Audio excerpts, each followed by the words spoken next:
Hello friend, तो आज हम देखने वाले हैं क्लास 12 हिंदी का पहला चैप्टर बातचीत से जितने भी रिलेटेड ऑब्जेक्टिव प्रश्न बनते हैं उन सभी को आज रिवीजन करने वाले हैं। तो आप सभी ध्यान से देखिएगा।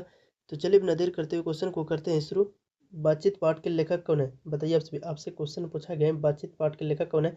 तो आप सभी को पता होगा कि बातचीत पाठ के जो लेखक है वह बालकृष्ण भट्ट है, यानी आपका राइट आंसर सी।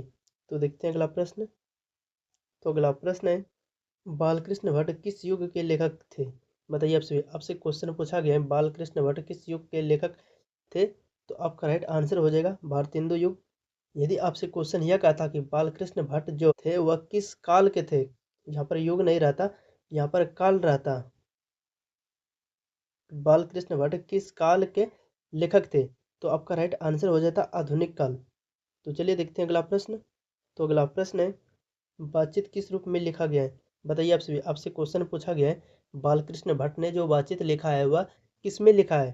तो आप सभी को पता होगा कि बालकृष्ण भट्ट ने बातचीत जो लिखा है वह निबंध में लिखा है, यानी आपका राइट आंसर ए। तो देखते हैं अगला प्रश्न। तो अगला प्रश्न है, आर्ट ऑफ कन्वर्सेशन किसके बीच अधिक प्रचलित है? बताइए आपसे क्वेश्चन पूछा गया है आर्ट ऑफ कन्वर्सेशन किसके बीच अधिक प्रचलित है। तो आप सभी को पता होगा कि यूरोप के लोगों में यह अधिक प्रचलित है, यानी आपका राइट आंसर बी। तो देखते हैं अगला प्रश्न। तो अगला प्रश्न है, बालकृष्ण भट्ट ने किस पत्रिका का संपादना किया है? बताइए आपसे क्वेश्चन पूछा गया है बालकृष्ण भट्ट ने किस मासिक पत्रिका का संपादना किया। तो आपका राइट आंसर हो जाएगा हिंदी प्रदीप नामक मासिक पत्रिका का संपादना किए थे बालकृष्ण भट्ट। तो देखते हैं अगला प्रश्न। तो अगला प्रश्न है, बालकृष्ण भट्ट किस आंदोलन से जुड़े माने जाते हैं? बताइए आपसे क्वेश्चन पूछा गया है बालकृष्ण भट्ट किस आंदोलन से जुड़े माने जाते हैं। तो आपका राइट आंसर हो जाएगा हिंदी नव जागरण, यानी आपका राइट आंसर हो जाएगा बी। यदि आप अभी तक हमारे चैनल को सब्सक्राइब नहीं किया तो चैनल को सब्सक्राइब करें और वीडियो अच्छा लगे तो वीडियो को एक लाइक जरूर करें और अपने दोस्तों के पास ज़्यादा से ज़्यादा शेयर करें ताकि वह भी रिवीजन कर सके। तो चलिए देखते हैं अगला प्रश्न। तो अगला प्रश्न है, यदि मनुष्य में वाक शक्ति ना होती तो क्या होता? बताइए आपसे। यदि मनुष्य में वाक शक्ति ना होती तो क्या होता? देखिए, वाक शक्ति का मतलब होता है बोलने की शक्ति। यदि मनुष्य में बोलने की शक्ति नहीं रहता तो क्या होता? तो हम सभी को पता है कि यदि मनुष्य में बोलने की शक्ति नहीं रहता तो सृष्टि गूंगी प्रतीत होती, यानी आपका राइट आंसर सी। तो चलिए देखते हैं अगला प्रश्न।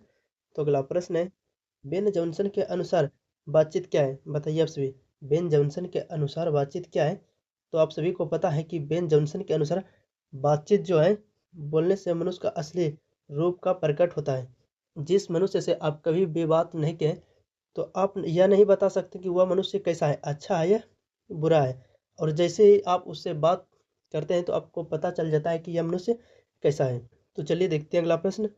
तो अगला प्रश्न है, एडिसन के अनुसार असल बातचीत कब संभव है?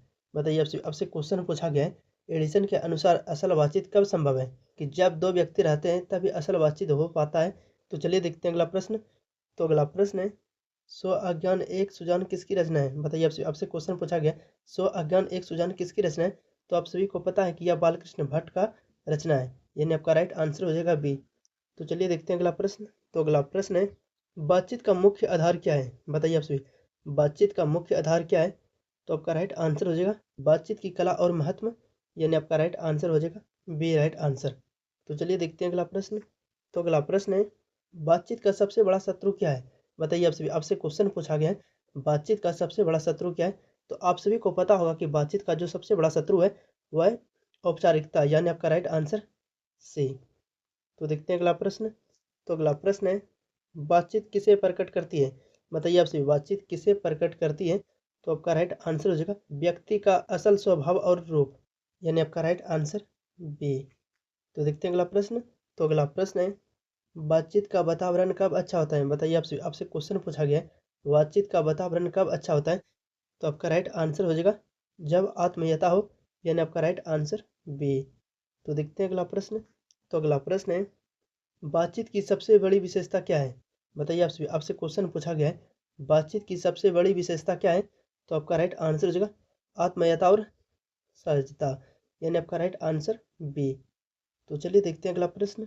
तो अगला प्रश्न है, बालकृष्ण भट्ट किस भाषा के समर्थक थे? बताइए आपसे क्वेश्चन पूछा गया है बालकृष्ण भट्ट किस भाषा के समर्थक थे। तो आपका राइट आंसर हो जाएगा हिंदी भाषा के बालकृष्ण भट्ट जो थे वह समर्थक थे, यानी आपका राइट आंसर बी। तो चलिए देखते हैं अगला प्रश्न। तो अगला प्रश्न है, बातचीत किसे जोड़ती है? बताइए आप सभी, बातचीत किसे जोड़ती है? तो आपका राइट आंसर हो जाएगा हृदय से हृदय को जोड़ता है, यानी आपका राइट आंसर सी। तो चलिए देखते हैं अगला प्रश्न। तो अगला प्रश्न है, बातचीत की असली कसौटी कहाँ है? बताइए आप सभी, आपसे क्वेश्चन पूछा गया है बातचीत की असली कसौटी कहाँ है? तो आपका राइट आंसर हो जाएगा सहज और आत्मीयता संवाद में, यानी आपका राइट आंसर बी। तो चलिए देखते हैं अगला प्रश्न। तो अगला प्रश्न है, बातचीत को समर्थ बनाने वाली शक्ति क्या है?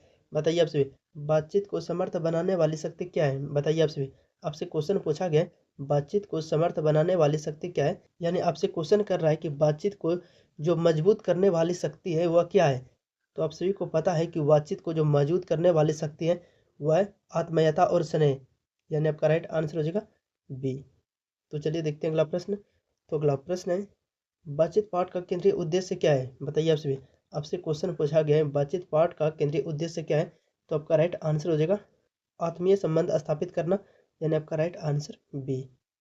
यदि आप अभी तक हमारे चैनल को सब्सक्राइब नहीं किया तो चैनल को सब्सक्राइब करें, और वीडियो अच्छा लगे तो वीडियो को एक लाइक जरूर करें और अपने दोस्तों के पास ज़्यादा से ज़्यादा शेयर करें ताकि वह भी रिवीजन कर सके और बोर्ड एग्जाम में अच्छा नंबर ला सके। तो चलिए मिलते हैं किसी नेक्स्ट वीडियो में।